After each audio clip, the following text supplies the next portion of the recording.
అమ్మ ఆశీర్వచనం 33 కోట్ల మంది దేవతల ఆశీర్వచనానికి కొన్ని కోట్ల రెట్లు పైన ఉంటుంది. అంత గొప్ప ఆశీర్వచనం. అమ్మ నిండు మనస్సుతో మాట్లాడినట్టు లోకంలో ఎవ్వరూ మాట్లాడలేరు. అటువంటి మనస్సు అమ్మ మనస్సు. కనుక అమ్మ నీ ప్రేమ ఇటువంటిదని తెలిసిన తరువాత మీరు అమ్మవారికి నమస్కారం చేయకుండా ఎలా ఉండగలరో నాకు చెప్పండి. ఇప్పుడు మీరు ఏ నామం చెప్పినా ప్రేమతో మీరు తిరిగి ఏమనాలి? అమ్మా అనాలి. అమ్మా అని మీరు అన్నప్పుడల్లా ఎక్కడికి వెళ్ళినట్టు? లలితా సహస్రం మొదటికి వెళ్ళిపోతున్నట్టు. మీరు చూడండి, భజ గోవిందం భజ గోవిందం గోవిందం భజ మూఢమతే అనో శ్లోకం చెప్తారు. చెప్పి ఇంకో శ్లోకం చెప్తారు, మూఢజహీహి ధనాగమ తృష్ణ కురు సద్బుద్ధిం మనసి వితృష్ణ అంటూ మళ్ళీ భజ గోవిందం గోవిందం భజ మూఢమతే అంటుంటారు. శంకరాచార్యుల వారు అలా అనమని రాయలేదు, అలా అనలేదు ఆయన. కానీ అది ఏమైపోయిందంటే ఇది తెలుసుకోగానే వెంటనే మళ్ళీ ఒక్కసారి గోవిందా అంటాం. కాబట్టి భజ గోవిందం అంటాం. లలితా సహస్రనామ స్తోత్రమునందున్న గొప్పతనం ఏమిటంటే మీరు ఏ నామాన్ని అనుభవించినా వెంటనే అబ్బా అమ్మ అంటారు. అన్నప్పుడల్లా శ్రీమాత అంటుంటారు. అంటే మళ్ళీ మిమ్మల్ని ముందుకు తీసుకెళ్ళిపోతుంటుంది.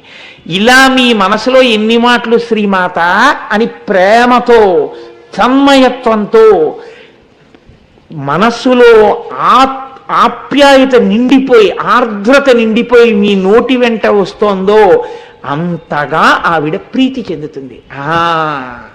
నా బిడ్డడు దారిలోకి వచ్చాడు. అమ్మ ఎరుపు మీకు అర్థమై ఆ ఎరుపుని మీరు సమన్వయం చేసుకోవడం క్రియాశక్తి పూర్తవడం. ఇప్పుడు మీరు తిరిగారమ్మ వైపు. ఇందుకోసం ముందు 4 చేతులు 4 ఆయుధాలు, ముందు ఎరుపు వెనక ఎరుపు కనపడితే తప్ప తల కనపడదు. తల ఎందుకు కనపడదు? తలలోనే అమ్మవారి కన్నులు, అమ్మవారి ముక్కు, అమ్మవారి పెదవులు, అమ్మవారి గడ్డం, అమ్మవారి బొగ్గలు, అమ్మవారి చెవులు, అమ్మవారి జుత్తు అన్నీ ఉన్నాయి. మంత్ర సంబంధంగా చూస్తే అదొక కూటం. కాబట్టి ఇప్పుడు మీరు అమ్మవారి తల వంక చూడాలన్నా, అమ్మవారి తల గురించి మాట్లాడాలన్నా, అమ్మవారి తల మీకు దర్శనం అవ్వాలన్నా, ఇవి తెలియనివాడు, ఇవి అననివాడు, ఇవి అనుసంధానం చేసుకోనివాడు, ఈ ఎరుపు అనుభవించనివాడు ఆ తల ఎన్నటికీ చూడలేడు. ఎందుకు చూడలేడు అని మీరు నన్ను అడగచ్చు. అమ్మవారి గుడిలో అమ్మవారి కబరీ బంధము మీకు దర్శనము కాదు. ఏ ఫోటోలోనైనా అంతే. మీ అందరు ఇంతమంది ఉన్నారు, ఎదురుగుండా అమ్మవారు ఉంది. అమ్మవారి కబరీ బంధం మీకు కనపడుతోందా? అమ్మవారి జుత్తు ముడి మీకు కనపడుతోందా? అమ్మవారి జుత్తు ముడి మీద పెట్టుకున్న పువ్వులు మీకు కనపడుతున్నాయా? సువాసినీత్వమునకు ఉండేటటువంటి గొప్ప లక్షణం ఏమిటంటే సిగలో పువ్వులు.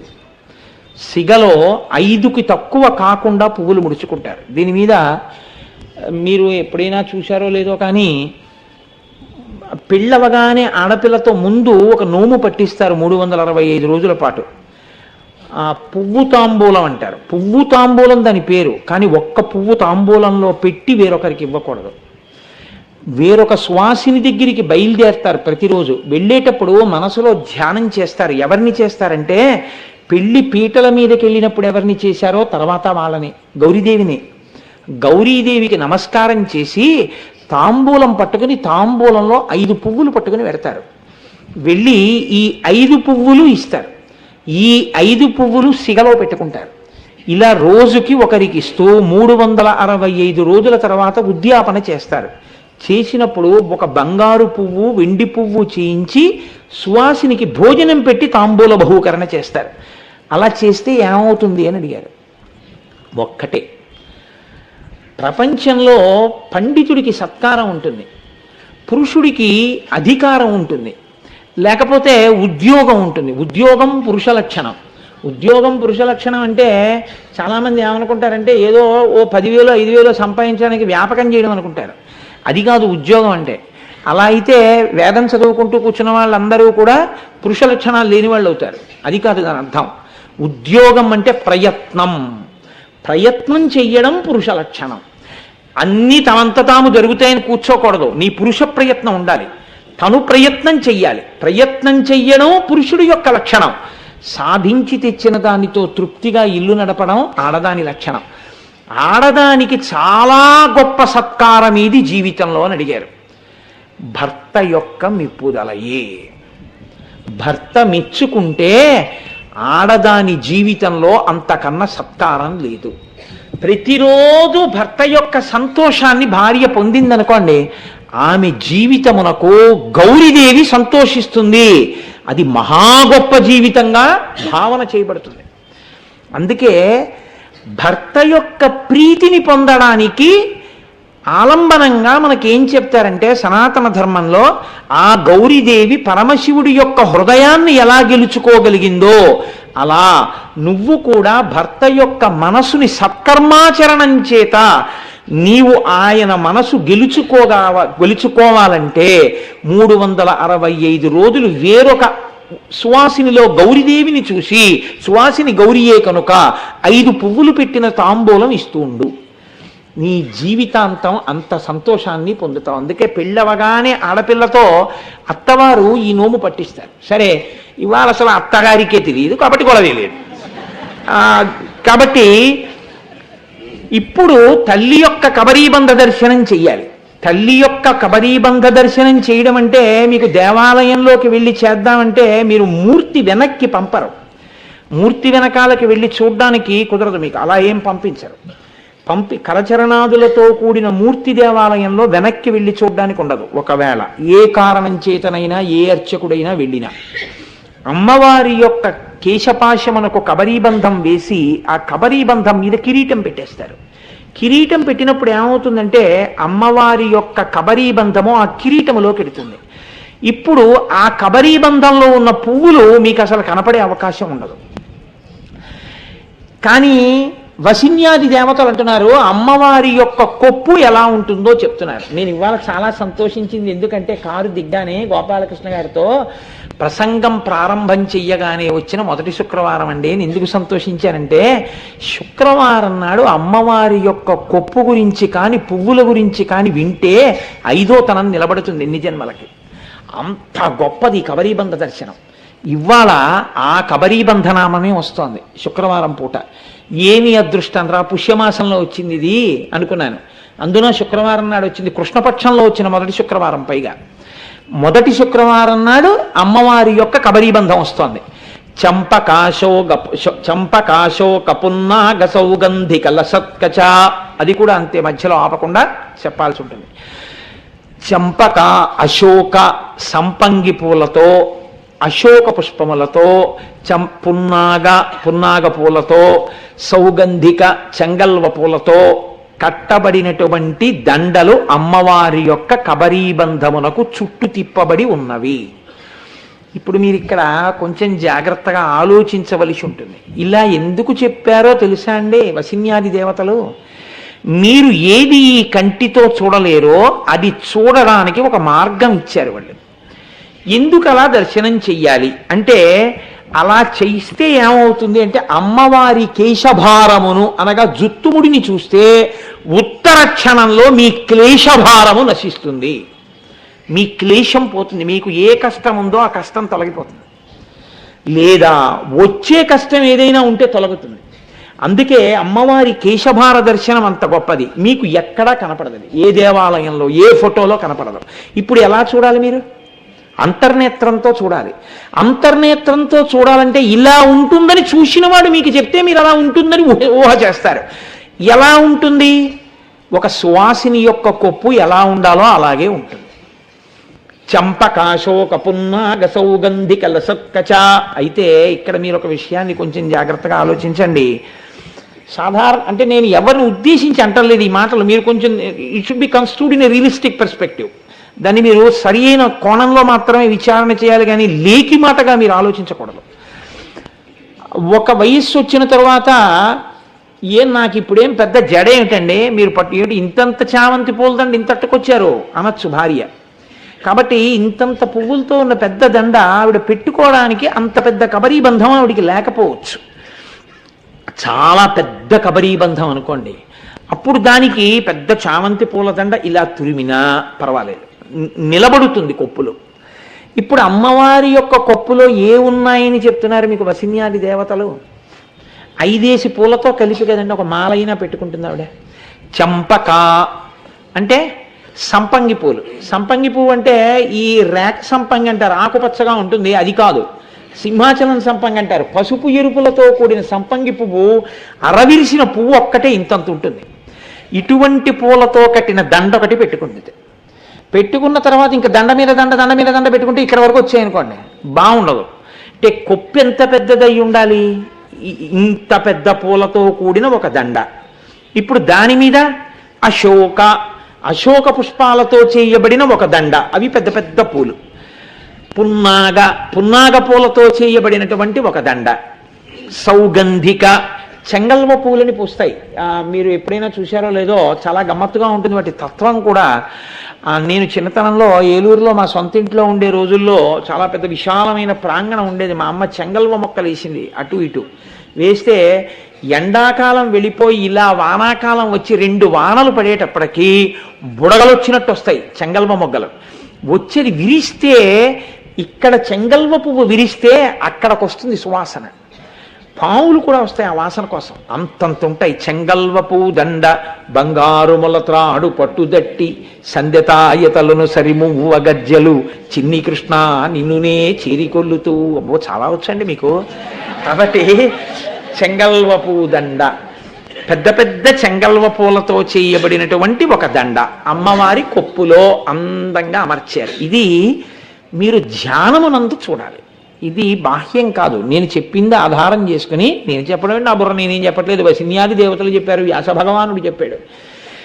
అలా మీరు అమ్మవారి పెద్ద కబరీబంధం, ఆ కబరీబంధం మీద పెట్టినటువంటి పూలు, నల్లటి నొక్కుల జుత్తు, దానికి పెట్టిన సూర్యుడి బింబం, చంద్రబింబం, అమ్మవారి కొప్పు మీద ఉన్న పూలదండలు, నల్లటి కబరీబంధం మీద మొట్టమొదటి పెట్టినటువంటి పసుపచ్చ పూలు, దాని మీద తెల్ల పూలు, దాని మీద పసుపు ఎరుపులతో ఉన్న పూలు, దాని మీద పున్నాగ పూలు, ఇవన్నీ పెట్టినటువంటి ఆ కొప్పు వంక మీరు ఒక్కసారి చూశారనుకోండి, అప్పుడు మీ నోటి వెంట ఏ మాటలు వస్తాయి అని అడిగారు.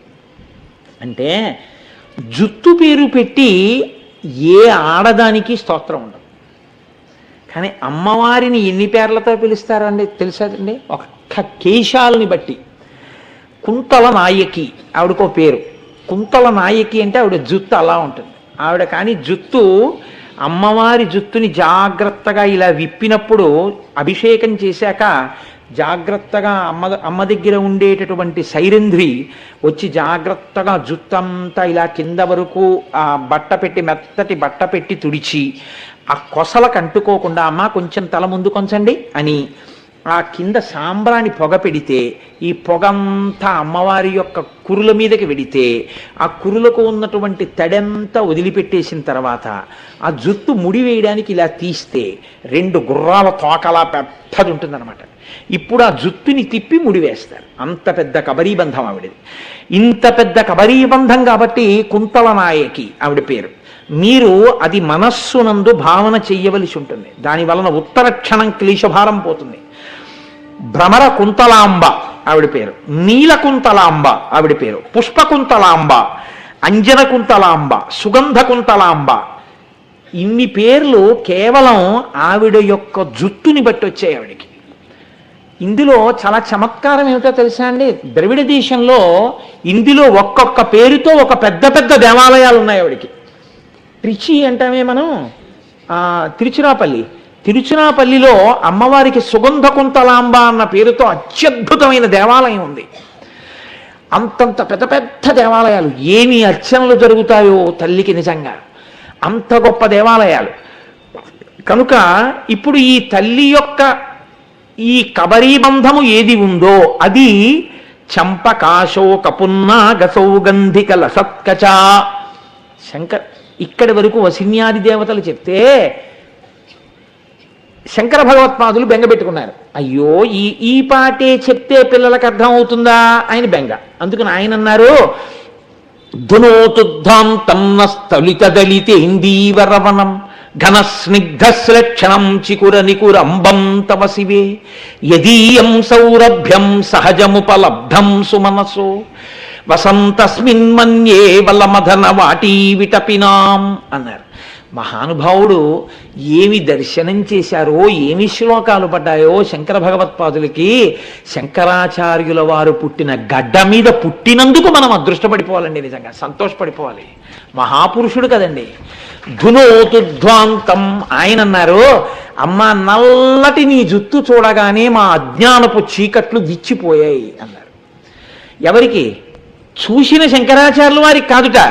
ధునోతుధ్వాంతం మాకు ఎందుకు ఏమిటా ధైర్యం? మేము చూడలేదుగా, నీ చెప్తున్నానుగా ఎలా చూడాలో. మీకు కనపడుతుందిరా ధ్యానంలో, పోతాయంతే మీకు కూడా. కాబట్టి మాకు ఇప్పుడు ఈ శ్లోకం జరిగితే మాకు మీకు కూడా. అయ్యా ఆయన పువ్వులు ఒకటే చెప్పారండి, అమ్మవారి జుత్తు ఎలా ఉంటుంది ఎందుకని? ఏమిటా నీకు ఎందుకు అనుమానం అంటే, ఏమన్నా ఆవిడ పూర్వజ అని లలితా సహస్రంలో ఒక నామం ఉంది కదా, తల్లి ఎప్పుడో సృష్టికి ముందు పుట్టింది కదా, కాబట్టి ఇప్పటికి ఆవిడ జుత్తు తెల్లబడిపోయి ఉంటుందా? ధ్యానం చేయరా అన్నారనుకోండి, ముందు ప్రశ్న ఇది. ఏమంటే ఆవిడ జుత్తు తెల్లగా ఉంటుందా? కాదు, నల్లగా ఉంటుంది. గురువుగారు మీరు కొంచెం జాగ్రత్తగా ఆలోచించలేదేమో, ఎప్పుడో పుట్టిన ఆవిడ జుత్తు ఇంకా ఎలా ఉంటుందండి? ఆవిడ ఏమైనా వాడుతుందా? అదో అనుమానం. కాదురా. ఏమండి అమ్మవారి జుత్తు అన్ని పూల దండలు పెట్టుకుంటుంది అన్నారు కదా, 60 ఏళ్ళో 70 ఏళ్ళో వచ్చేటప్పటికి మా అమ్మగారి జుత్తు పల్సగా అయిపోయింది. పల్సగా అయిపోయి ఉంటుందా, ఒత్తుగా ఉంటుందా? ఇంకో అనుమానం. ఒకవేళ ఎప్పుడు అమ్మవారు అపర్ణగా తపస్సు చేసిందిగా శంకరుడి కోసం, ఇలా తపస్సు చేసినప్పుడు అప్పుడు అమ్మవారి జుత్తు జటలు అవి ఏమైనా కట్టేసి కొంచెం పింజిలుగా ఏమైనా ఉంటుందా అండి? లేకపోతే అందరూ ఆడవాళ్ళు రాసుకున్నట్టు అమ్మవారు కూడా కొంచెం ఏమైనా మంచి సుగంధ తైలాలు అవి ఏమైనా రాసుకోవడం వల్ల జుత్తు మెరుస్తూ ఏమైనా ఉంటుందా? లేకపోతే మామూలుగా ఉంటుందా? ధ్యానం చేయరా అని ఒక్క మాట అన్నందుకు ఇన్ని అనుమానాలు గురువుగారిని అడుగుతాడు. ఇవి అడిగితే రేపొద్దున ఎవడు ఏ జవాబు చెప్పి ఎలా ధ్యానం చేసేస్తాడో అని శంకరాచార్యుల వారు బెంగెట్టుకుని ఆయనే చెప్పేశారు జవాబు. ధునోతుధ్వాంతం స్తులిత దళితేందీవరవనం.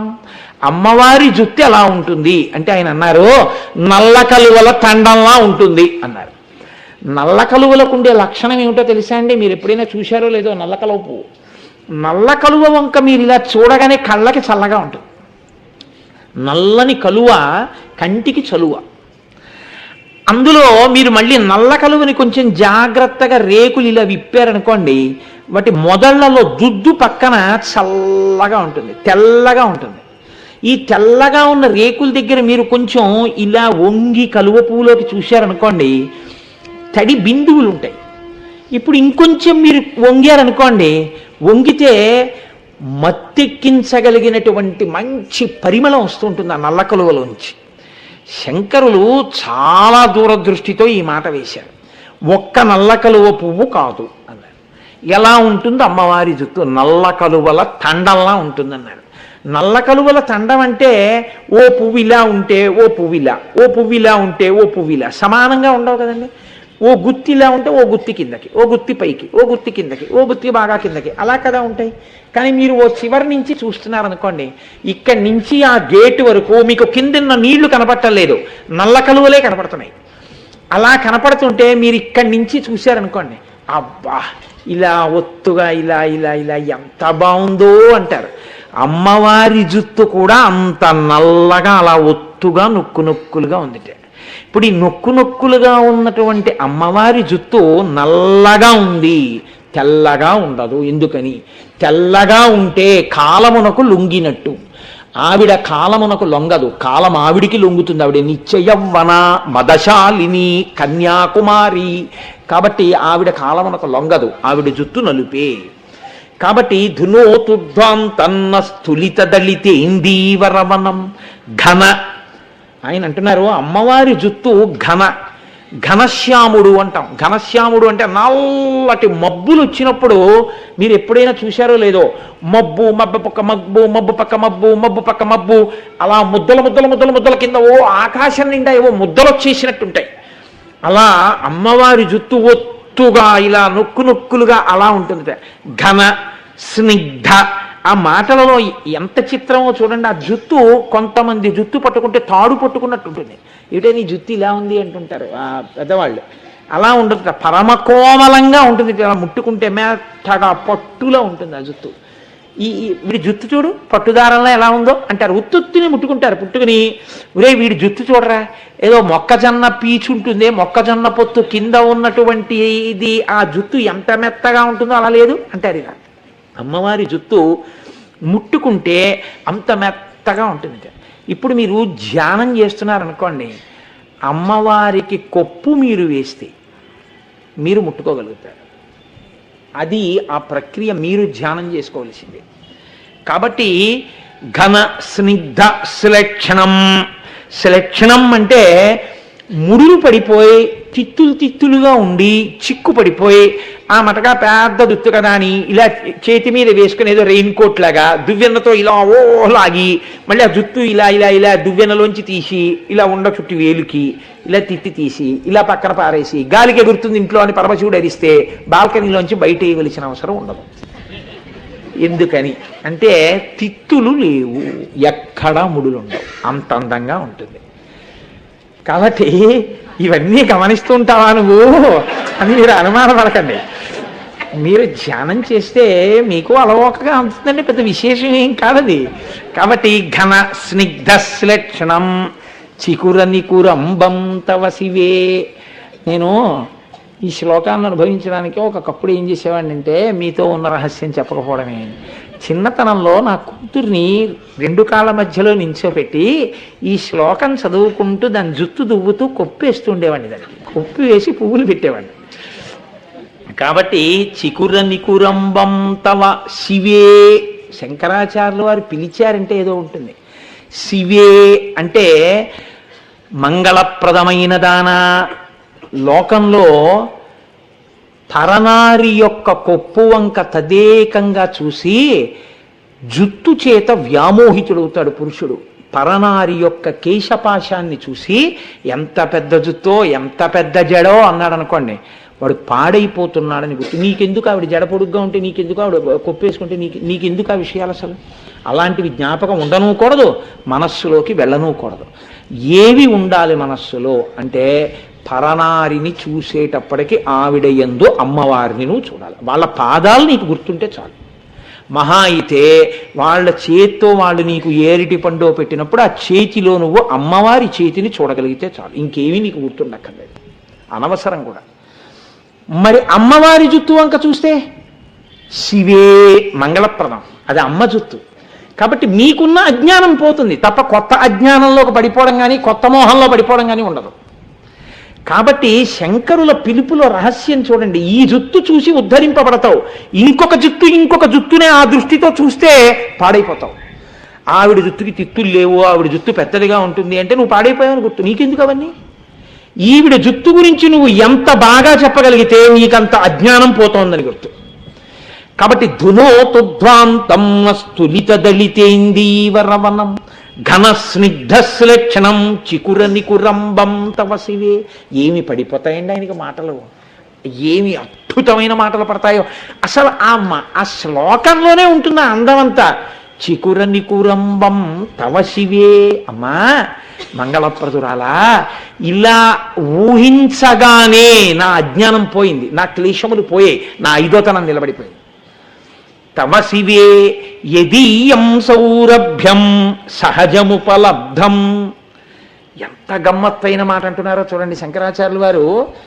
జుత్తు ముడివేసేటప్పుడు, జుత్తు దువ్వేటప్పుడు సాధారణంగా వినపడే మాట ఏమిటంటే, ఏమిటే ఈ జుత్తు ఏంటే, తలస్నానం చేసి ఎన్నాళ్ళయింది, ఎంత మట్టో చూడు, ఈ పేలు చూడు, ఈ తిత్తులు చూడు, ఆ జడ వేసుకోవు కదా, నువ్వు ఎప్పుడు కాలేజీ టైంకి ముందు 10 నిమిషాల ముందు బయలుదేరడం, ఇలా అనుకుని వెళ్ళిపోతూ ఉండడం.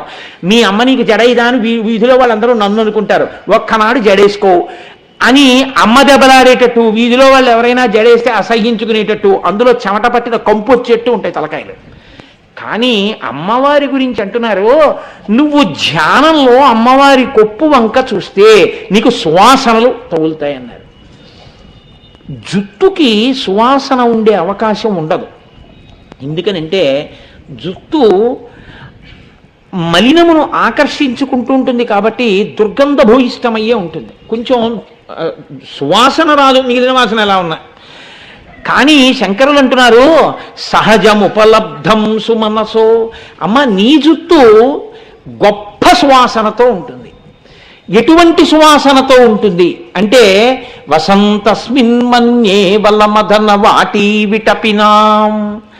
దేవేంద్రుడు పెంచుకున్నటువంటి తోటలో ఉన్న కల్పవృక్షములకు పూసినటువంటి పూలు, అబ్బా ఈ పూలు కొప్పులో పెట్టుకుంటే బాగుండని దేవతా స్త్రీలు కూడా అనుకుంటారు వాటి వాసన బట్టి. అవి అనుకుంటాయిట, అమ్మవారు మమ్మల్ని కొప్పులో పెట్టుకుంటే బాగుండు, ఆ కొప్పుకంత మంచి వాసన ఎలా వచ్చిందో మనం చూద్దాం అనుకుంటాయిట. కల్పవృక్షములకు పూసిన పూలు నీ కొప్పులోకి రావాలని కోరుకుని నీ కొప్పు యొక్క వాసన చూసి ఎంత గొప్ప వాసన అని అనుకోవాలని పరితపింపచేయగలిగినంత సువాసన కలిగిన కొప్పు. ఇది ఎలాగ ఉంటుంది అన్నారు. నువ్వు ధ్యానం చేస్తే నీకు తెలుస్తుంది అన్నారు. అన్నం తింటే ఆకలి ఎలా పోతుంది అని అడిగాడు ఒక ఆయన. తిని చూడు తెలుస్తుంది అన్నాడు. అంతే దానికి పరిష్కారం.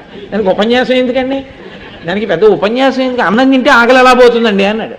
ఎలా పోతుందో నువ్వు చెప్పాలేంటి, మీరు తినండి మేస్టారు అన్నారు. అయిపోయి అమ్మవారి నల్లటి జుత్తు చూస్తే నల్లటి అజ్ఞానం ఎలా పోతుందండి అన్నారు. ధ్యానం చేసి చూడండి అన్నారు. అంతే దానికి పరిష్కారం. మీరు ధ్యానం చేయండి, మీకు పోతుందో లేదో తెలుస్తుంది. అజ్ఞానం పోతుంది అంతే. వెంటనే మీకున్న దుర్గుణాలన్నీ ఎండుటాకులు రాలిపోయినట్టు రాలిపోతాయి. అమ్మవారి అనుగ్రహం కలిగి తీరుతుంది. సరికదా కేశభారాన్ని చూడగానే క్లేశభారం పోతుంది, ఐదోతనం నిలబడుతుంది. అమ్మవారి కొప్పులో ఉన్న పువ్వుల వంక చూసేటప్పటికి ఆ స్థితి వస్తుంది.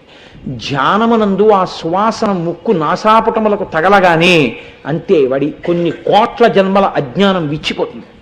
అందుకే శంకరులు ప్రారంభం చేస్తూ ఆ మాట అన్నారు, ఏమీ అనుమానం లేదు. ధునోతుద్భాంతం నస్తులితదళితేందీవరవనం ఘనస్నిగ్ధశ్లక్షణం చికుర నికురంబం తవ శివే యదీయం సౌరభ్యం సహజముపలబ్ధం సుమనసో వసంతస్మిన్ మన్యే వల్లమధన వాటి విటపినాం. ఇప్పుడు ఆ తల్లి యొక్క కేశపాశములు అంత సుగంధభరితములై ఉంటాయి. దీని మీదే ఒక చమత్కారమైనటువంటి విషయం ఒకటి జరిగింది. నేను ఎప్పుడో ఈ వేదిక మించే చెప్పానేమో నాకు జ్ఞాపకం.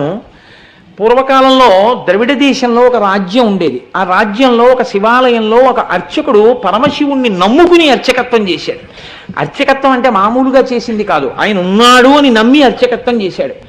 బ్రహ్మాండమైనటువంటి కరువు వచ్చింది. ఆ ఊళ్ళో ఇంకా ఎవరు బతకలేక ఇంకా ఈ ఊరు విడిచిపెట్టి వెళ్ళిపోతున్నామని చెప్పి వెళ్ళిపోయారు. ఆ వెళ్ళిపోయేటప్పుడు ఒక గమ్మత్తు ఉంటుంది. చాలా తేలికైనవి అమ్ముకుంటే అన్నం దొరికేవి ఉంటాయో పట్టుకెడతారు, బరువు అయినవి వదిలిపెట్టేస్తారు. మళ్ళీ మంచి రోజులు వస్తే మనం వచ్చేటప్పటికి ఉంటాయి. ఇక మంచి రోజులు రాకపోతే ఈ ఊరికి మనకి బాంధవ్యం తీరిపోయిందని వెళ్ళిపోతారు. వాళ్ళు వెళ్ళేటప్పుడు ఆవుల్ని గేదుల్ని తీసుకెళ్లరు. ఎందుకు తీసుకెళ్లరో తెలుసా అండి? తమ కడుపు నిండడానికే మార్గం లేదు, ఇంకా వాటిని ఏం మేపుతారు. నేను ఒక్కొక్క సందర్భం చూసి ఆశ్చర్యపోయానండి. నేను నిడదవోల్లో ఉద్యోగం చేసే రోజుల్లో రోజు ప్యాసింజర్లో వెడుతుండేవాడిని. నేను పుష్కరాలు వచ్చాయి ఆ టైంలో. పుష్కరాల్లో వెడుతున్నాను, ప్యాసింజర్లో వెడుతుంటే నేను ఎక్కిన బోగిలో వాళ్ళు గోదావరి నదిని రైలు దాటుతోంది. దాటుతున్నప్పుడు కిటికీ దగ్గరికి తలుపుల దగ్గరికి వచ్చి అబ్బా ఎన్ని నీళ్ళో ఎన్ని నీళ్ళో ఎన్ని నీళ్ళో అని వాళ్ళు ఎంత విచిత్రంగానో చూసి అబ్బా ఎన్ని నీళ్ళు అని పొంగిపోతున్నారు. నాకు చాలా ఆశ్చర్యంగా ఎన్ని నీళ్ళు గోదావరిలో నీళ్లు ఉండవా అని, అందులో పుష్కరాలు కదా అని నేను అందులో ఒక ఆయన్ని అడిగాను, పెద్ద ఆయన ఎన్ని నీళ్ళు ఏంటంటే గోదావరిలో నీళ్లు ఉండవా అని. అంటే ఆయన అన్నాడు, కాదు బాబు, మేము ఎక్కడో ఆదిలాబాద్ దవతల రాయలసీమలో ఉండేటటువంటి ఒక ఊరు నుంచి వచ్చాం. మేము దిగుడు బావులని ఉంటాయి మా ఊళ్ళలో. ఆ దిగుడు బావి లోపలికి దిగిన తర్వాత కటిక చీకటి, అక్కడ కూర్చుని చలమలా ఉంటుంది, ఊరుతూ ఉంటుంది నీరు. ఆ ఊరిన నీటిని మేము ఏం చేస్తామంటే చిన్న దోణితో తీసి పోసుకుంటాం. పోసుకుని ఒక బిందె నిండాలంటే 2-3 గంటలు పడుతుంది. ఆ నీరు ఇంటికి తెచ్చుకుని అందులో ఇండిపి గింజలు వేసుకుంటాం. అలా చేసినా మేము అటువంటి నీరు తాగినందుకు మాకు నారి కురుపులని పుడుతుంటాయి. కురుపు పుడుతుంది, పుట్టి అందులోంచి దారపోగులా పైకి వస్తుంది. రాత్రుళ్ళు వస్తుంది ఆ దారం. వచ్చినప్పుడు ఎంత పోటో చెప్పలేను, నిద్ర ఉండదు. మేమేం చేస్తామంటే దారం కదులుతూ ఉంటుంది, అది తట్టుకోలేక ఒక పుల్లకి చుడతాం. దాన్ని చుట్టి బలవంతంగా లాగేస్తారు. లాగేస్తే తెగిపోతుంది. పగటిపూట కొంచెం ఉపశాంతి ఉంటుంది. మళ్ళీ రాత్రి అవుతుంది. మళ్ళీ నులిపురుగులాగా మళ్ళీ దారం రావడం మొదలవుతుంది. నారి కురుపు అంటారట దాన్ని. మళ్ళీ పుల్లకి చుట్టి లాగుతాం. అది మాకు ఎందుకు వస్తుందంటే అటువంటి నీళ్లు తాగి మా జన్మాంతరంలో మేము వెలుతురులో ఎప్పుడూ పెద్ద నీటికయ్య చూసి ఎరగం. పుష్కరాలంటే వచ్చాం, ఇంత నీరు చూస్తే మా మనసు ఆనందంతో తాండవించింది అన్నాడు ఆ పెద్ద ఆయన. నేను నిజంగా చూసి అనుకున్నాను, అబ్బా నేను ఎంత అదృష్టవంతున్నో, ఇంత గొప్ప నీరు ఇష్టం వచ్చినట్టు వాడుతున్నాం. వాళ్ళు నీరు చూడలేదు, చీకట్లో దిగి 2 గంటలు తోడుకుంటున్నారా, నారి కురుపులతో బాధపడుతున్నారా, స్వచ్ఛమైన గోదావరి నీరు తాగి బతుకుతున్నావా, ఏమి భాగ్యవంతుణ్ణిరా నేను అనుకున్నాను నిజంగా. అందుకే మంత్రపుష్పం అప్పు అంటే నీటిని అంత స్తోత్రం చేసి ఉంటుంది అనిపించింది నాకు. కాబట్టి కరువు వచ్చినప్పుడు ఆవుల్ని గేదుల్ని ఇంకా పోషించలేక ముందు నీరు పోయలేరు, కాబట్టి వాటిని వదిలిపెట్టేసి వెళ్ళిపోతారు. అలా వెళ్ళిపోయారు ఆ ఊళ్ళో వాళ్ళందరూ. ఈ శివాలయంలో అర్చకుడు అన్నారు, నువ్వు కూడా వచ్చేసేయి మాతో అన్నాడు. అంటే ఆయన అన్నాడు, నేను వెళ్ళిపోతే శివుడికి అన్నం ఎవరు పెడతారన్నాడు. ఇది భక్తి అంటే. అందరూ వదిలిపెట్టేశారు ఊరు, ఈయన వదిలిపెట్టేయచ్చు, కానీ ఈయన బతకడం కాదు, ఆ గుళ్ళో శివుడు బతకాలి. అందరినీ బతికించేవాడు అందరినీ ఊరి నుంచి పంపించేస్తున్నాడు, వాడికి దయలేనప్పుడు నేను ఎందుకు ఉండాలనాలి. ఆయన అలా అనలేదు, వాడికి నేను అన్నం పెట్టాలన్నాడు. ఇదే భక్తి అండి అని ఉండిపోయాడు. అందరూ వెళ్ళిపోయారు. ఈయన ఊరు మొత్తం మీద ఒక్కడే ఉండడం అంటే మీరు ఆలోచించండి ఎలా ఉంటుందో. ఇప్పుడు పక్కింటికి వెళ్ళి అడుగుదామంటే కూడా ఎవరు లేడు, మాట్లాడడానికి కూడా ఎవడో ఉండడు. ఎవరున్నారు? శివుడే ఉన్నాడు అంతే, నమ్ముకున్నవాడు. ఆయనకే చెప్తున్నాడు, అందరూ వెళ్ళిపోయారయ్యా, నేను ఒక్కడనే ఉన్నాను, నీకోసమే ఉన్నాను. నేను వెళ్ళిపోతే నీకు ఇంత ముద్దెట్టేవాడు లేడు, ఇంత ముద్దెడదామని ఉన్నాను. నాకు దొరికితే నీకు సగం పెడతాను, నాకు దొరకడం మానేసింది అనుకో, ఇద్దరం పస్తుందాం అని చెప్పాడు. శివుడి మనసు కదిలిపోయింది ఈ భక్తికి. ఇదండి భక్తి అంటే. నేను అందుకే తరచూ ఒక మాట చెప్తా, భక్తి అంటే మనసు విప్పి భగవంతునితో మాట్లాడుట. ఓ స్తోత్రాలు చదివేయడమును ఇలా ఇలా ఇలా ఇలా ఇలా యాక్షన్ 500లు భక్తి అనరు. మనసు విప్పి భగవంతుడితో ఉన్నదున్నట్టు నిలబడి నిజాయితీగా ఉండుట, దానికి భక్తి అని పేరు. నిరంతరానుసంధానము ఈశ్వరుడితో. అది తైలధార పాత్రలోంచి పాత్రలోకి పడ్డట్టు పడుతూనే ఉండాలి. కాబట్టి చూడండి, ఇప్పుడు కదిలింది ఈశ్వరుడి గుండె. ఆయన అన్నాడు, ఒరే నువ్వు అక్కడివి నా కోసం ఉండిపోయావు, పోన్లో పనిచేయి, నీకు చాలా డబ్బు వచ్చే మార్గం ఒకటి చెప్తాను. నేను ఒక శ్లోకం ఒకటి రాసిస్తాను. ఈ రాజ్యానికి ఉన్నటువంటి ప్రభువు చాలా సాహిత్యమునందు మక్కువ కలిగినటువంటి వాడు. కాబట్టి ఆయన నువ్వు పట్టుకెళ్ళి ఈ శ్లోకం చెప్తే చాలా సంతోషించి నీకు కానుకలు ఇస్తాడు. నువ్వు ఆ కానుకలు తెచ్చుకుని దానితో నువ్వు బతుకు, నాకు నైవేద్యం పెట్టు అన్నాడు. అంటే అలాగే అంగీకరించి ఆ గుడిలో ఉండేటటువంటి అర్చకుడు ప్రభువు దగ్గరికి వెళ్ళాడు. వెళ్ళి పరమశివుడు రాసిచ్చినటువంటి పత్రాన్ని తీసి ఆ పద్యాన్ని చదివాడు. సింధుర రాజగమనాద్ధమ్మిల్ల బంధంబు సహజ సుగంధంబు. అందులో ఉంది, పార్వతీదేవి యొక్క కేశపాశము సహజమైనటువంటి సువాసనతో కూడి ఉంటుంది. సింధుర రాజగమనాధమ్మిల్ల బంధంబు సహజ సుగంధము. సింధుర రాజగమన అంటే ఏనుగు ఎలా నడుస్తుందో అటువంటి ఏనుగు యొక్క నడక వంటి అందమైన నడక కలిగినటువంటి పార్వతీదేవి యొక్క కేశపాశము సహజమైన సుగంధము కలిగినది. ఆ రాజు యొక్క ఆస్థానంలో ఆస్థాన కవి ఒక ఆయన ఉండేవాడు, నత్కీరుడు అని ఆయన పేరు. ఆ నత్కీరుడు అక్కడ కూర్చుని ఉండగా ఈయన వెళ్ళి ఆ పద్యం చదివాడు. చదివితే ప్రభువు సంతోషించబోయాడు. నత్కీరుడు లేచి అన్నాడు, తప్పిది చెప్పరాదు, కవితా సమయంబున నొప్పు కాదు, నీవిప్పగిదిన్ రచయింపవచ్చునే అన విప్రుడు తెల్లబోయి, నాక పరమేశ్వరుండు ఈ వసుధాదిపుపై రచయించి ఇచ్చేగాని ఏ ఒప్పును తప్పునేనరుగా ఉత్తములారయటం సుక్రమరన్. కాళహస్తీశ్వర మహాత్యంలో ధూర్జటి ప్రణీతం ఇది. ఆయన అన్నాడు, అయ్యయ్యో తప్పిది చెప్పరాదు, ఇలా చెప్పచ్చా తప్పు, ఎలా చెప్తున్నావు, కవితా సమయంబున నొప్పు కాదు. ఒక కవిత్వం చెప్తే దానికి ఒక నియమం ఉంటుంది, ఏది సహజంగా ఉంటుందో అది చెప్పాలి. అసహజమైన విషయం రావడం, వెంట్రుకలు సువాసన ఉండడం ఏంట్రా, ఎలా రాసుకొచ్చావు, కవితా సమయంబున నొప్పు కాదు, నీ వప్పగిదిని రచయింపవచ్చునే, నువ్వు ఇలా రచనలు చెయ్యొచ్చా అని అడిగాడు నత్తీరుడు లేచి. పాపం ఆయన శివాలయంలో అర్చకుడు, పాపం కవిత్వం రాదు. నత్తీరుడంతటి వాడు లేచి గద్దించేటప్పటికీ హడిలిపోయాడు. హడిలిపోయి నమస్కారం చేసి కాళ్ళ మీద పడిపోయి అన్నాడు, ఆ పరమేశ్వరుండు ఈ వసుధాదిపుపై రచించి ఇచ్చే కానీ ఏ ఒప్పును తప్పు నేనురుగా ఓ ఉత్తములారయటన్సు క్రమరన్. ఓ ఉత్తములారా, నేనేమీ రచించలేదు, నాకు తెలియదు. అన్నం లేదని ఏడుస్తుంటే ఉంటే నీకు పెడతా, లేకపోతే లేదయ్యా శివయ్య అన్నాను. అంటే నాకు రాసి ఇచ్చాడు. నేను ఈ రాజు మీద రాశానయ్యా వెళ్ళన్నాడు. డబ్బు ఇస్తాడన్నాడు. వచ్చాను, చదివాను, నేను రాయలేదు. ఈ తప్పు నాకు తెలియదు, నన్ను మన్నించండి, క్షమించండి, నేను వెళ్ళిపోతున్నాను అన్నాడు. పో అన్నాడు. తిరిగి వచ్చేసాడు. ఎక్కడికి వచ్చాడు? వెళ్ళిపోలేదు. అందరూ వదిలిపెట్టేస్తే నమ్ముకుని గుళ్ళో ఉన్నాను. నాకు దొరికితే నీకు పెడతానన్నాను. ఫోన్లే, మర్యాద చేయకపోతే పీడాపోయేది. అవమానం చేయించాడు ఇలాంటి పద్యం రాసిచ్చి అని. ఇక గుడికి వెళ్ళడం మానలేదు. మళ్ళీ ఊరెళ్ళాడు. వెళ్ళి చాలా మనసులో కోపం. అమ్మ దెబ్బలాడుతూ సున్నిపిండితోటి నలుగు పెట్టేటప్పుడు ఉండేటటువంటి ప్రక్రియ మీరు ఎప్పుడైనా చూస్తే చాలా గమ్మత్తుగా ఉంటుంది. పిల్లాడు బిక్క మొహం వేసి ఎక్కడ గిల్లేస్తుందో భయం. వాడు ఇలా చేతులు ఇచ్చి ఇలా ఉంటాడు అమ్మ వంక చూస్తూ. ఆవిడ మొన్న ఫస్ట్ యూనిట్ టెస్ట్లో 7 మార్కులు, రెండో యూనిట్ టెస్ట్లో 8 మార్కులు. అందులో గట్టిగా ఒత్తచ్చు కదా, ఒత్తేస్తూ చెయ్యి పట్టుకుని పైన కింద ఒత్తేస్తూ నిలబడు అని మీ నాన్నకి పట్టదు, ఎప్పుడు ఉపన్యాసాలు అని ఇలా అంటుంటే తొడల దగ్గరికి వచ్చేటప్పటికి ఏ పిక్క తిప్పేస్తుందో అని వాడు అలాగే బిక్క చచ్చిపోయి ఉంటాడు. అలా ఈయన చేతిలో పాత్ర పట్టుకుని నమస్సోమాయిచ రుద్రాయిచ నమస్తామ్రాయిచ అరుణాయిచ నమశంగాయిచ పశుపతయేచ, గొప్ప పద్యం రాశావు అని పోస్తుంటే శివుడు బిక్క చచ్చిపోయి అలా ఉండి అభిషేకం చేయించుకుని, నువ్వు పెట్టకపోయినా నేను పెట్టాలిగా, ఇంకా తిను. ఓం ప్రాణాయి స్వాహ, ఓం అపానాయి స్వాహ, ఓం యానాయి స్వాహ అంటుంటే ఆయన లేచి అన్నాడు, ఎందుకయ్యా అంత కోపం, ఏమైంది అక్కడ అన్నాడు. ఏమి తెలియని వాళ్ళే అడక్కు, సర్వజ్ఞుడివి, నీకు తెలియంది ఏం లేదు, ఎంత గొప్ప పద్యం రాశావు. మీ ఆవిడ వెంట్రుకలకి సహజ సువాసన. నక్కీరుడు నిలదీశాడు. ఏమిటి కవిత్వం అని అడిగాడు. కవితా సమయంబున నొప్పు కాదు, నువ్విప్పగిజిన్ రచయింపవచ్చునే అని అడిగాడు. సిగ్గుచేటై తిరిగి వచ్చానన్నాడు. అనేటప్పటికీ శివుడు అన్నాడు, వాడేవాడు ఈశాన సర్వ విద్యానాం ఈశ్వర సర్వభూతానాం బ్రహ్మాధిపతిర్బ్రహ్మ శివో మే అస్తు సదాశివోం. సమస్త విద్యలకు అధినాథుణ్ణి నేను ఇంతపాటి లేశమైన కవిత్వం ఇస్తే పలుకుతున్నాడు నక్కీరుడు.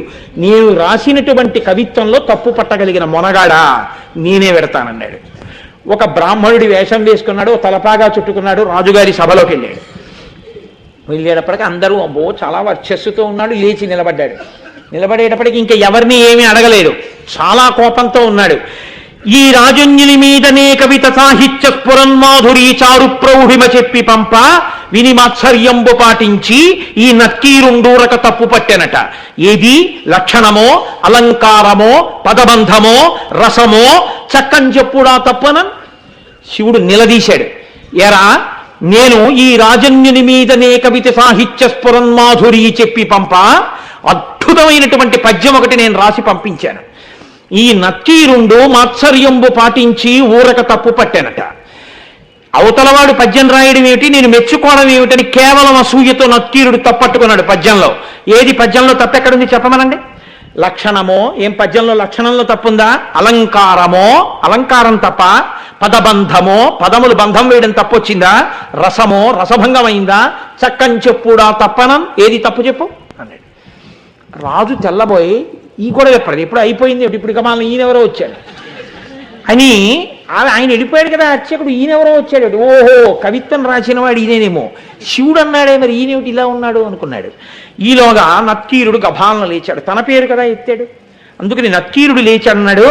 అగజకునైనం తగు ఇలా మగువులకు తగదు మాను మాత్సర్యమింకన్ గగన ప్రసూనవాదము జగతిన్ ప్రత్యక్షమునకు సరియన తగునే. ఏమిటా నువ్వు మాట్లాడేది? కవిత్వం రాశావా? పద్యం రాసి పంపించావా? అగజకునైనం తగు, కొండకి పుట్టినటువంటి తల్లి కాబట్టి ఎత్తి పొడిచాడు. కొండల ఆవిడ పార్వతీదేవి కాబట్టి ఏమో ఆవిడ వెంట్రుకలకి సువాసన ఉందేమో. ఇలా మగువులకు తగదు, భూమి మీద ఏ ఆడదాని జుత్తు సువాసనతో ఉండదు. గగన ప్రసూనవాదము, ఆకాశంలో పువ్వు ఉందంటే ఎవడైనా నమ్ముతాడు? కనబడుతుందా ఎవరికైనా? ఎవడైనా అనుభవించింది ఉంటే చెప్పు, మేమెవరం చూడలేదు వాసన. నువ్వేదో రాసి పార్వతీదేవి కేశపాశం అంతా చాలా సహజ సుగంధంగా ఉంటుంది అంటే ఎలా ఒప్పుకుంటాం? ఇది ప్రత్యక్షమునకు సరియనతగునే, మా కంటితో చూసింది అని సత్యమని మేము అంగీకరిస్తామా? అంగీకరించాం. ఏమిటి తప్ప అని 10 మాటలు అడుగుతాయంటే అందరి తప్పే అన్నాడు. అనేటప్పటికీ శంకరుడు అన్నాడు, పార్వతీదేవి కేశపాశమునకు సహజ సుగంధముందో లేదో చెప్పగలిగిన వాడెవరు? ఒక్క శంకరుడు. నేను చూస్తాను కాబట్టి ఆ కేశపాశం యొక్క వాసన, కాబట్టి నేనే రాసింది, నేను చూసిన వాడిని. నేను చూసి సహజ సుగంధం ఉందని చెప్పినా నువ్వు నమ్మవా? నేను శివుణ్ణి అని చెప్పడం కోసం ఒక్క నత్తీరుడికి కనపడేటట్టుగా నీలగ్రీవుండు నిటల నేత్రము చూపాను. నీలగ్రీవుడు నల్లని కంఠమున్నవాడు, హాలాహలాన్ని భక్షించినవాడు, అంత ఓర్పున్నవాడు, లోకములను రక్షించగలిగినవాడు. వీడికి నేను చెప్పింది నిజమే అని చెప్పాలని పరమశివుణ్ణి నేను అబద్ధం చెప్పవలసిన అవసరం లేదు. ఆమె నా భార్య. నేను నిరంతరం వాసన చూసిన కేశపాశం అది. నేను చెప్తున్నానని చెప్పడం కోసమని 3వ కన్ను చూపించాడు. చూపిస్తే అహంకారం అండి నక్కీరుడికి. తను నమ్మింది, తనకొచ్చిన 4 పద్యాలు గొప్ప అనుకున్నాడు. పరమశివుడంతటి వాడు 3వ కంటితో త్రయంబకుడై ఎదురుగుండా కనపడితే ఆయనే సుగంధిం పుష్టివర్ధనం ఉర్వారుకమివ బంధనాన్ మృత్యోర్ముక్షీయమామృతాత్ అంటాం. ఒక్కసారి మహాదేవుడి కాళ్ళ మీద పడితే ఏ స్థితిని పొంది ఉండేవాడో ఆయన అన్నాడు, తల చుట్టువార కన్నులు కలిగిన పద్యంబు తప్పు కాదనవశమే, వలదిచ్చట నీ మాయా విలసనములు పనికిరావు విడువమటన్నాను. 3వ కన్ను కాదు, నీ తల చుట్టూ కళ్ళు చూపించినా నువ్వు చెప్పిన పద్యం తప్పే. అహంకారం చూడండి ఎలా ఉంటుందో. అన్ని విద్యలకు ఆలవాలమైనటువంటి శంకరుడే వచ్చి చెప్తే ఎందుకు వచ్చిందిరా? మహానుభావుడు చెప్తున్నాడు, ఏమో నా తల్లి కేశపాశమునకు సుగంధం ఉండి ఉండవచ్చు. ఆ అనుభవము, నేను అలా అమ్మ కేశపాశ దర్శనం చేయగలిగిన భాగ్యాన్ని శంకరా నాకు కూడా కృప చెయ్యని పాదాల మీద పడాలి. తన విద్యతో వాదన చేస్తున్నాను అనుకున్నాడు. నీ తల చుట్టూ కళ్ళు చూపించినా నీ పద్యం తప్పే అన్నాడు. వెంటనే శంకరుడు అన్నాడు, నీవు కుష్ఠవ్యాధి చేత భయంకరముగా పీడింపబడదువుగాక. ఉత్తర క్షణంలో ఒళ్ళంతా వివరణమై కుష్ఠవ్యాధి బయలుదేరింది. ఇప్పుడు పరమశివుడి కాళ్ళ మీద పడ్డాడు. అయ్యయ్యో తండ్రి, వచ్చిన 4 ముక్కలకి కన్ను మిన్ను కానక అహంకారంతో ప్రవర్తించాను. ఖచ్చితంగా జగదంబ యొక్క కేశపాశము సుగంధభరితమే అయి ఉంటుంది. నన్ను అనుగ్రహించి నాకు క్షమాభిక్ష పెట్టు అని ఆయన కాళ్ళ మీద పడ్డాడు. శివుడు అన్నాడు, నువ్వు కైలాస పర్వత శిఖర దర్శనం చేస్తే నీ యొక్క పాపం పోయి నీకు మళ్ళీ ఆరోగ్యం కలుగుతుందని అంతర్థానం అయ్యాడు. ఇప్పుడు ఈ కుష్ఠవ్యాధితో బయలుదేరాడు. ఎంత వర్ణించాడో దుర్జటి. ఎప్పుడైనా అవకాశం ఉంటే కాళహస్తీశ్వర మహాత్మ్యం చెప్తాను, అప్పుడు విందురుగా. అప్పుడు మహానుభావుడు ఉత్తర భారతానికి నడిచి వెడుతూ కైలాసం కనపడక కుష్ఠవ్యాధి పెరిగి వేళ్ళు కాళ్ళు ఊడిపోతుంటే ఏడుస్తుంటే ఆనాడు సుబ్రహ్మణ్యుడు ప్రత్యక్షం అయ్యాడు ఒక చోట చెట్టు కింద. ఓరి పిచ్చాడా, మా నాన్న హృదయం నీకు ఇప్పటికీ అర్థం కాలేదు. కైలాసం అంటే కుష్ఠవ్యాధితో అక్కడికి ఎడతావా? దక్షిణ కైలాసం కాళహస్తి శిఖరం చూడమన్నాడు రామా నాన్నగారని చెప్పి కాళహస్తి శిఖరం చూపించాడు. వెంటనే కుష్ఠవ్యాధి పోయింది. అప్పుడు అక్కడే ఉన్నటువంటి పాతాళగంగలో సరోవరంలో స్నానం చేసి శంకరుడి మీద ద్రవిడ భాషలో ఆయన బ్రహ్మాండమైనటువంటి కావ్యరచన చేశాడు. కాబట్టి అమ్మవారి యొక్క కేశపాశమునకు సహజమైనటువంటి సుగంధం ఉంటుంది అని చెప్పి పెద్దలైనటువంటి వారు ధ్యానమునందు అనుభవించారు. ఇక్కడ నేను మీకు ఇవాళ ఒక విషయాన్ని ప్రస్తావన చెయ్యాలి అని అనుకుంటున్నాను. శుక్రవారం కాబట్టి ఇవాళ కాకతాళీయంగా ఈ నామం వచ్చింది కాబట్టి మనకి అమ్మవారిని ఒక బిరుదు నామంతో పిలుస్తాం. లలితా పరా భట్టారిక అంటాం. భట్టారక అంటే పూజనీయుడు అని అర్థం. భట్టారిక అంటే స్త్రీలింగంతో పూజింపదగినది, పూజనీయమైనది అని అర్థం. నారుద్రో రుద్రమచ్చయేత్ అన్నట్టుగా అమ్మవారి ఉపాసన చేసి అమ్మవారి అనుగ్రహాన్ని పొందిన వారు చాలామంది అమ్మవారి పేరు పొందేశారు. అంటే వాళ్ళు అమ్మవారిని ఎదురుగుండా ఈ మాంసనేత్రంతో చూశారు. అమ్మవారిని చూస్తూ అమ్మవారిచ్చిన శక్తితో రచనలు చేశారు. అటువంటి వారు 3 ఉన్నారు. దేవతలలో ఒకరున్నారు అమ్మవారి పరమభక్తుడు. ఎవరో తెలుసా అండి? పరమశివుడే. అందుకే శంకరుడికి ఒక పేరుంది, ఆయన శివభట్టారక, అమ్మవారి భక్తుడు కాబట్టి. రెండవ వారు ఒక ఆయనైతే రెండవ వారు మనుష్య జాతికి చెందినవాడు కాళిదాసు గారు. ఉజ్జయిని మహానగరంలో మహాకాళి అనుగ్రహంతో గొప్ప శ్యామలా దండకాన్ని ఇచ్చారు. ఆయనని శృంగార భట్టారక అని పిలుస్తారు, అమ్మవారి పేరు కలిపి భట్టారక అని కలుపుతూ. మూడవ వారు దుర్వాసో మహర్షి. ఆయనకి కంచి క్షేత్రంలో కామాక్షి అమ్మవారు దర్శనమిచ్చింది. ఇవాల్టి రోజుకి కూడా కంచి క్షేత్రంలో అమ్మవారి యొక్క పూజా విధానం అంతా దుర్వాసో మహర్షి రచించినటువంటి విధానమే. అమ్మవారు దుర్వాసో మహర్షికి ఎలా చెయ్యమని చెప్పిందో ఆ విధానంతోనే పూజలు చేస్తారు. ఆ దుర్వాసో మహర్షికి అమ్మవారు దర్శనమిచ్చింది. దర్శనమిస్తే ఆయన పొంగిపోయి రచన చేశారు. 200 శ్లోకాలు అమ్మవారిని చూస్తూ చెప్పారు ఆయన. దాన్నే అమ్మవారిని ఆర్య అని పిలుస్తూ చెప్పారు. ఆర్య అని ఛందస్సు ఒకటి ఉంది, అందులో చెప్పారు. ఆర్య తెలుగులో అయ్యా అంటుంటాం. పూర్వం ఉత్తరాలు రాస్తే పెద్దలకి విజ్ఞాపన రాస్తే ఆర్య అని రాసేవారు. ఆ ఆర్య దిశతి అంటారు దాన్ని. దుర్వాసో మహర్షి అమ్మవారిని చూస్తూ చెప్పారు. మూకశంకరులు అమ్మవారిని చూస్తూ 500 శ్లోకాలు చెప్పారు. అది మూక పంచశతి. అందుకే ఇప్పటికీ లోకంలో నానుడు ఏమిటంటే దుర్వాసో మహర్షి చెప్పినటువంటి 200 శ్లోకాలలోంచి ఒక శ్లోకం చెప్పిన, మూక పంచశతిలోంచి శ్లోకం చెప్పిన, వసిన్యాది దేవతలు చెప్పిన లలితలోంచి నామం చెప్పిన, సౌందర్యలహరి శంకర భగవత్పాదులు చెప్పిన ఏదైనా అమ్మవారి అనుగ్రహంతో వచ్చిందే కనుక అమ్మవారి అనుగ్రహంతోనే అది పలకబడుతుంది అని. అమ్మవారి అనుగ్రహం లేకపోతే పలకబడదు. అది ఆర్య దిశతి 200 శ్లోకాలతో క్రోధభట్టారకుడని పేరు కలిగినటువంటి కోపధారి అయిన దుర్వాసో మహర్షి అమ్మవారిని చూస్తూ స్తోత్రం చేశారు. అందులో అమ్మవారి కేశపాశం గురించి దుర్వాసో మహర్షి అద్భుతమైనటువంటి శ్లోకాలు కొన్నిటిని రచన చేశారు. వాళ్ళ శుక్రవారం కనుక మీరు ఒక్క 2 శ్లోకాలని అవధరించండి. ఎంత అనుభవించాడో మహానుభావుడు. అమ్మవారి దర్శనం చేస్తూ చెప్పిన శ్లోకాలండి అవి. అందులో అంటారు, కాల కుటిలాల కావళి కందళ విజితాళి విధృత మణివాళి మిళతు హృది పులిన జఘనం బహుళిత గళ గరళ కేళి కించనమహోహో అంటారు. అంటేట అంటే మిగిలినటువంటి శ్లోక భాగాన్ని పక్కన పెట్టండి. ఇప్పుడు ఆ శ్లోకం అంతా చెప్పడం అంటే సమయం సరిపోదు. అమ్మవారి యొక్క ముంగురులు మాత్రం కదులుతుంటాయి గాలికి. ఆ గాలికి ఇలా కదులుతున్నటువంటి ముంగురులు మిగిలిన కేశపాశం దువ్వి ఉంటుంది కాబట్టి స్థిరంగా ఉంటుంది. ఒక్క ముఖం మీద పడిన ముంగురులు కదులుతుంటాయి. ఈ కదులుతున్న ముంగురులు ఎలా ఉంటాయంటేట నల్ల తుమ్మెదల్ని యుద్ధానికి పిలుస్తున్నట్టు ఉంటాయిట. మిమ్మల్ని నల్ల తుమ్మెదలు గండు తుమ్మెదలు చాలా అందంగా ఉంటాయంటారు కదా. కదులుతున్న నల్ల తుమ్మెదది అందమో, నా ముఖమనేటటువంటి పద్మం మీద వాలుతున్న నా ముంగురులనేటటువంటి నల్ల తుమ్మెదల అందమో రండి చూద్దామని చూస్తే అమ్మవారి యొక్క ముంగురుల కదలిక ముందు నల్ల తుమ్మెదల కదలికలు ఎందుకు పనికి రాకుండా పోయేట. అందుకని నల్ల తుమ్మెదల యొక్క కదలికలను గెలిచినటువంటి కదలకలు కలిగినటువంటి అలకలున్న అమ్మ అన్నారు ఆయన దుర్వాసో మహర్షి.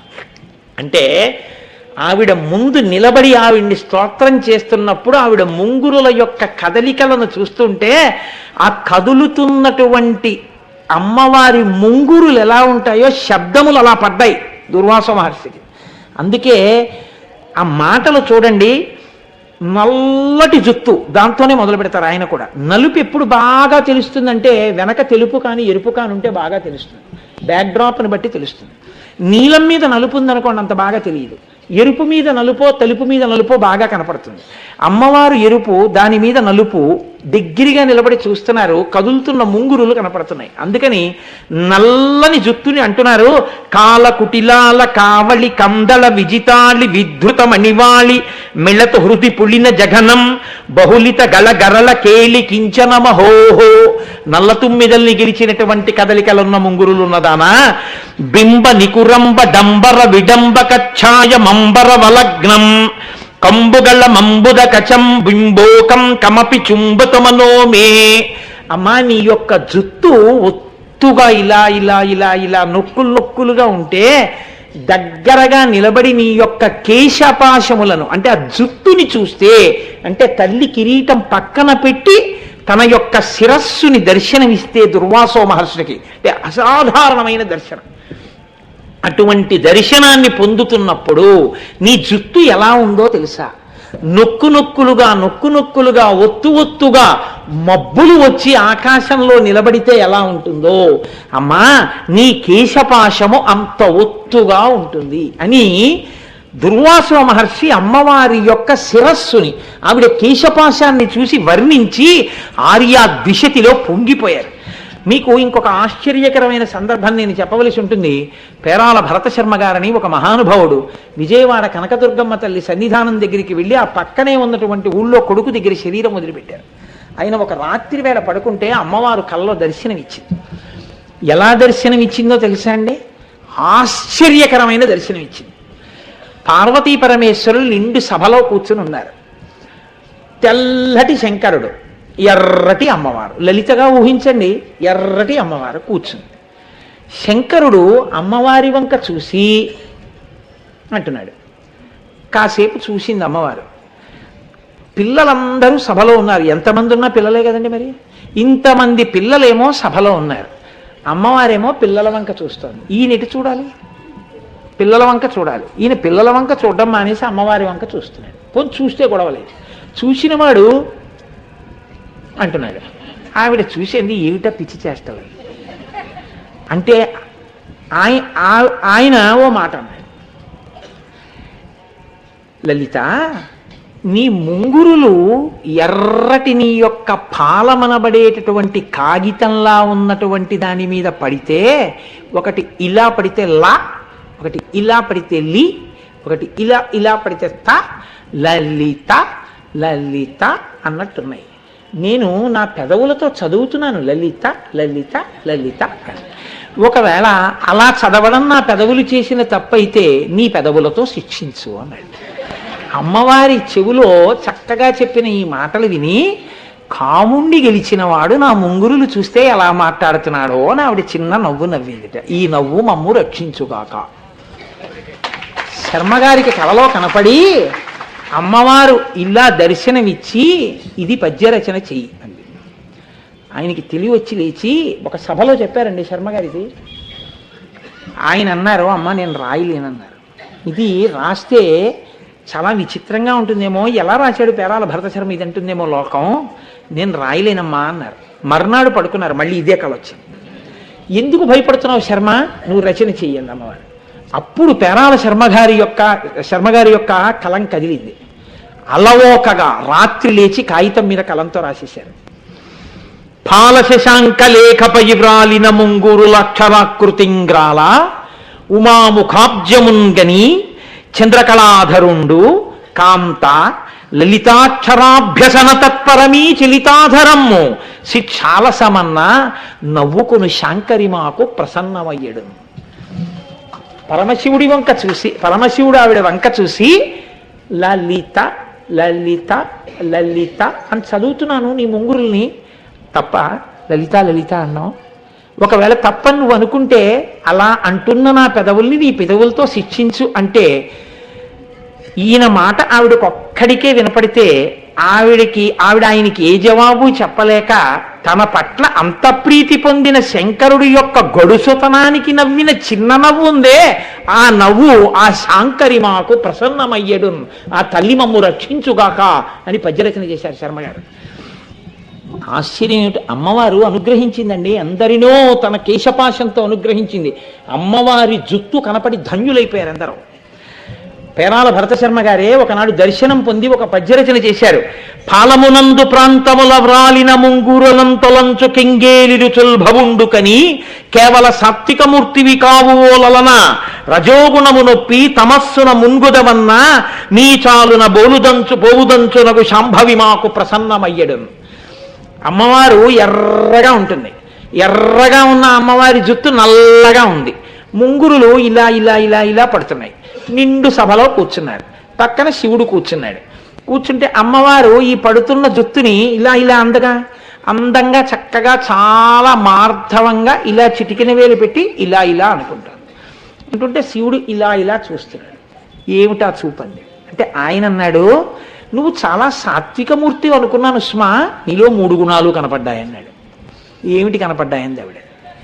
ఎర్రటి నీ రంగు రజోగుణం, తెల్లటి నీ గోరు సత్వగుణం, నల్లటి నీ ముంగురులు తమోగుణం 3 గుణాలలో మునక వేసిన దానిలా కనపడుతున్నావు శుద్ధ సత్వమూర్తివైనా. ఇంత శుద్ధ సత్వమూర్తికి ముంగురులు పైకి తోసుకుంటున్నప్పుడు 3 రంగులు కనపడి 3 గుణాలున్న దానిలా కనపడుతోంది అని తెల్లబోయి చూస్తున్నాను లలిత అన్నట్ట.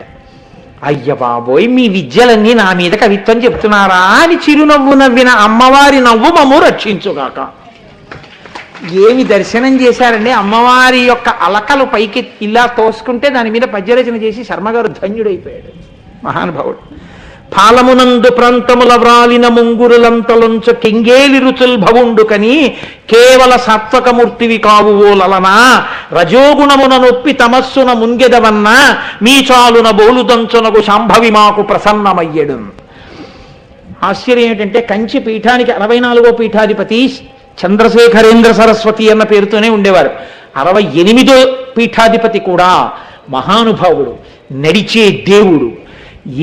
ఎవరి పేరు చెప్తే తల నేను ఉంచేస్తానో, ఆయన పాదములకు తల తాటించని జన్మ వ్యర్థమని నమ్ముతానో, ఏ మహాపురుషుడు దార్శనికుడు, ఏ మహాపురుషుడు సమస్త దర్శనములను చేశాడో, ఏ మహాపురుషుడు మరొక శంకరావతారమో, ఏ మహాపురుషుణ్ణి ఈ మతం కాకపోయినా దలైలామా ఈ శతాబ్దపు నిజమైన సన్యాసి అని కితాబులు ఇచ్చారో అటువంటి చంద్రశేఖరేంద్ర సరస్వతి 68వ పీఠాధిపతి. 64 కూడా ఇదే పేరుతో ఉన్నవారు చంద్రశేఖరేంద్ర సరస్వతి.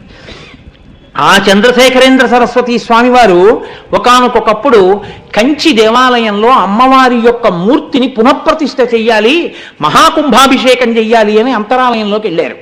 అమ్మవారి మూర్తిలో ఉన్నటువంటి కళల్ని ఒక కలశలోకి న్యాసం చేసి అది పక్కన పెట్టి దానికి పూజ చేస్తూ విగ్రహాన్ని కదల్చి బయట పెట్టారు. పెట్టిన తర్వాత ఆయన ఎందుకో సత్యదండం పట్టుకుని పైకి చూశారు. అంతరాలయం అంతా కొంచెం మరమ్మత్తులకు వచ్చింది. అయ్యో అమ్మా, నీకు మరమ్మత్తు చెయ్యాలమ్మా దేవాలయం అన్నారు. అప్పుడే అమ్మవారికి పాలాభిషేకం జరిగింది. చూసి ఉత్తర క్షణం అమ్మా నేను నా శిష్య సంచారం చేసి డబ్బట్టుకొచ్చి గుడి బాగు చేయిస్తానని చెన్నై నగరానికి వెళ్ళారు. అప్పుడు దాని పేరు మెద్రాసు. అప్పుడు ఆ మెద్రాసు నగరానికి వెళ్ళారు. ఆ రోజుల్లో రాత్రిపూట తలుపులు వేసేసేవారట బ్రిటిష్ వాళ్ళ పరిపాలనలో. రాత్రి 2 గంటల సమయంలో చంద్రశేఖరేంద్ర సరస్వతి ఏకాంతంలో అమ్మవారిని ధ్యానం చేస్తున్నారు. ధ్యానం చేస్తుండగా మీరు నమ్మండి నమ్మపోండి, నేను అబద్ధం చెప్పాననుకుంటే కాంచీ పీఠ చరిత్ర చదవండి. అమ్మవారు వచ్చి చంద్రశేఖరేంద్ర సరస్వతి స్వామి వారి భుజం మీద చెయ్యి వేసి తట్టి పిలిచింది. చంద్రశేఖరేంద్ర సరస్వతి కళ్ళు విప్పి చూశారు. ఎదురుగుండా అమ్మవారు నిలబడి జుత్తుని ఇలా ముందుకు తీసి చూపించింది. ఓయ్ పిల్లాడా, నా గుడిని బాగు చేయించడానికి డబ్బు కోసం పాలాభిషేకం చేసి ఇంత దూరం వచ్చావు. నా జుత్తు చూడు పాలతో ఎలా అట్టలు కట్టిందో. ఇలా ఎప్పుడైనా ఉందా నా జుత్తు? తొందరగా వచ్చి అభిషేకం చెయ్యవా? నా గుడి బాగు చేయించడానికి నువ్వు వెళ్ళి డబ్బు అడగాల? నన్ను అడిగితే నేను ఇవ్వనా అంది. అంతే. ఆయన ధ్యానంలోంచి లేచి వెంటనే బ్రిటిష్ వాళ్ళకి కబురు చేశారు, తలుపులు తీయండి, నేను కంచి వెళ్ళిపోవాలి. వాళ్ళు నయమండి.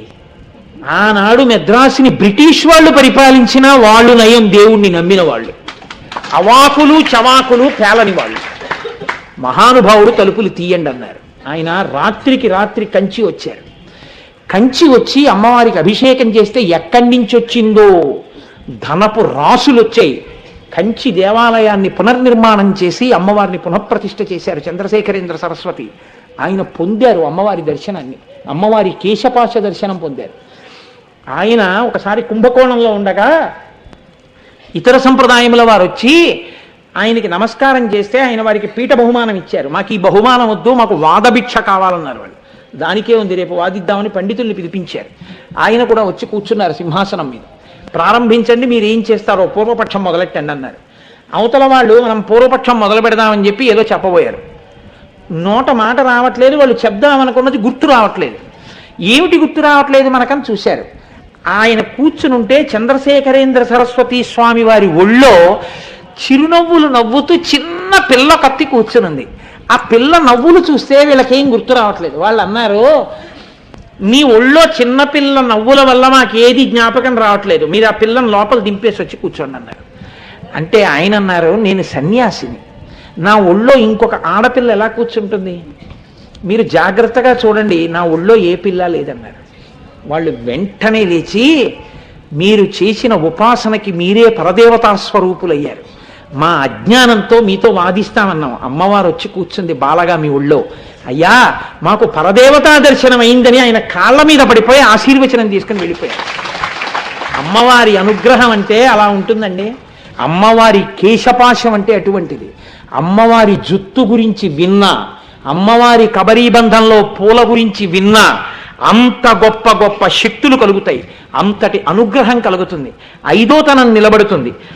మహానుభావుడు మల్లినాథ సూరి అని ఒక మహాపండితుడు. ఆయన రఘువంశ కావ్యానికి టీక చేస్తూ చిట్ట చివర ఒక మాట చెప్పారు. ఆయన అన్నారు, అమరీ కబరీ భార భ్రమరీ కృతం దూరీ కరోతు దురితం గౌరీ చరణ పంకజం. ఏమి దర్శనాలు చేశారండి. అందుకే మల్లినాథ సూరి అంటే అంత ప్రఖ్యాతి వహించారు. దేవలోకంలో ఉండేటటువంటి కాంతలు కల్పవృక్షానికి పూసినటువంటి పువ్వులు తమ కొప్పులో పెట్టుకుంటారు. ఆ కొప్పులో పెట్టుకున్నప్పుడు ఆ కల్పవృక్షములకు పూసినటువంటి పువ్వుల యొక్క సువాసన చేత ఆకర్షింపబడినటువంటి తుమ్మెదలు వాళ్ళ కొప్పులో ఉన్న పువ్వుల మీద తిరుగుతూ ఉంటాయి. వీళ్ళు వచ్చి అమ్మవారు కనపడగానే ఇలా తల ఉంచి నమస్కారం చేశారట.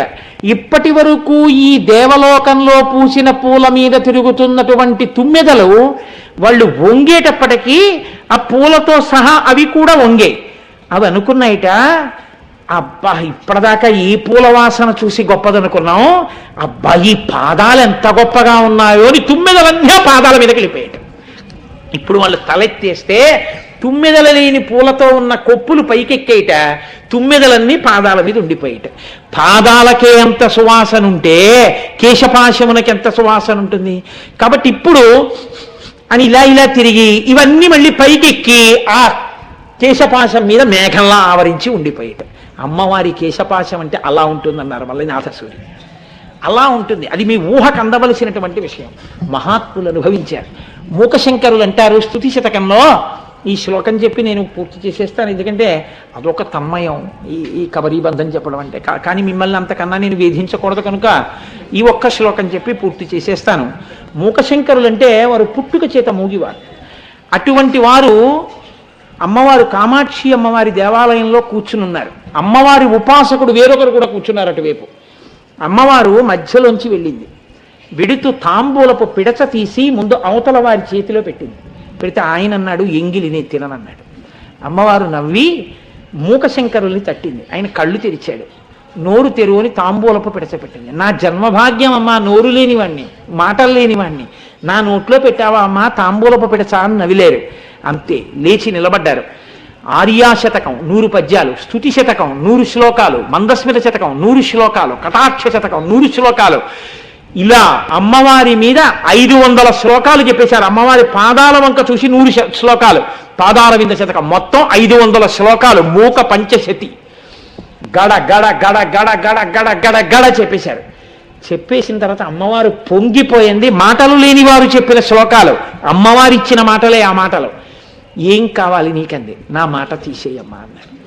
అదేమయ్యా అంది. వద్దు, మాటలు లేని వారితో మాట్లాడించావు, 500 శ్లోకాలు నీ గురించి చెప్పాను, ఇంకా లౌకికమైన మాటలు నాకు వద్దు అమ్మ, నా మాటలు తీసేయన్నారు. తీసేసింది అమ్మవారు. వారు కంచి పీఠానికి పీఠాధిపతులయ్యారు. అటువంటి మూకశంకరులు అమ్మవారిని ఇలా నిలబడి చూస్తూ అమ్మవారి కేశపాశం గురించి అత్యద్భుతమైన శ్లోకం ఒకటి ఇచ్చారు. సృష్టిలో ఎవ్వరూ చెప్పలేరు. మొదటిది ఆర్యా ద్విషతి, అమ్మవారి అనుగ్రహంతో దుర్వాసో మహర్షి చెప్పారు. మధ్యలో సౌందర్యలహరి అమ్మవారి అనుగ్రహంతో శంకరులు చెప్పారు.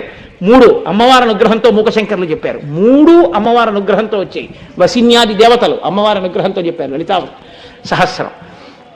ఆయనంటారు, ప్రౌఢద్వాంతకదంబికే కుముదిని పుణ్యాంకురం దర్శయన్ జ్యోత్స్నా సంగమనేపి కోకమిథునం మిశ్రం సముద్భావయన్ కాళిందీలహరీ దశాం ప్రకటయన్ కమ్రాం నభస్యద్భుతాం కశ్చిన్నేత్ర మహోత్సవో విజయతే కాంచీపురే శూలినః అన్నారు.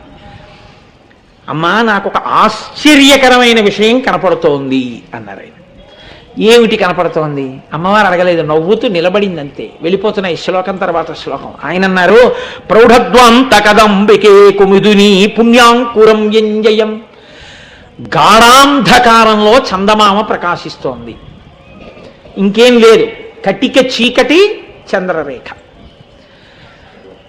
ఏ ఆధారము లేనటువంటి ఆకాశము, జ్యోత్స్నాసంగమనేపి కోకమిథునం మిశ్రం సముద్భావయన్. చీకటి పడి వెన్నెల వస్తే చంద్రుడి వెన్నెలలో చకోర పక్షులకి కళ్ళు కనపడవు.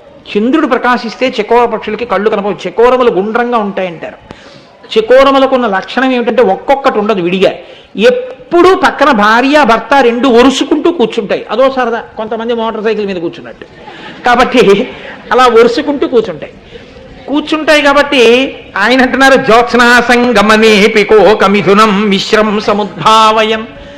వెన్నెలలో రెండు చక్రవాక పక్షులు ఒకదానితో ఒకటి ఒరుసుకుంటూ కూర్చున్నట్టు అలా కూర్చోవడం సంభవించదు. ఎందుకంటే వెన్నెట్లో వాటి కళ్ళు కనపడవు, విడిపోయి ఏడుస్తూ ఉంటాయి. తెల్లవారేక సూర్యకాంతిలో కలుసుకుంటాయి. అలాగా ఇక్కడ సృష్టికి విరుద్ధం. చీకట్లో చంద్రరేఖ కనపడుతోంది, కాస్త వెన్నెట్లో చంద్రరేఖ కనపడుతుంది, చీకట్లో చంద్రరేఖ కనపడినాయి. అలాగే నాకు మంచి వెన్నెట్లో రెండు చక్రవాక పక్షులు పక్క పక్కన ఒరుసుకుంటూ కనపడుతున్నాయి. చక్రవాకములు గుండ్రంగా ఉంటాయి కూర్చున్నప్పుడు. కాళిందీలహరీ దశాం ప్రకటయన్ కమ్రాం నభస్యద్భుతాం. ఆకాశంలో యమునా నది ప్రవహిస్తూ కనపడుతోంది. ఆకాశంలో గంగ ప్రవహిస్తుంది, యమున ప్రవహించదు.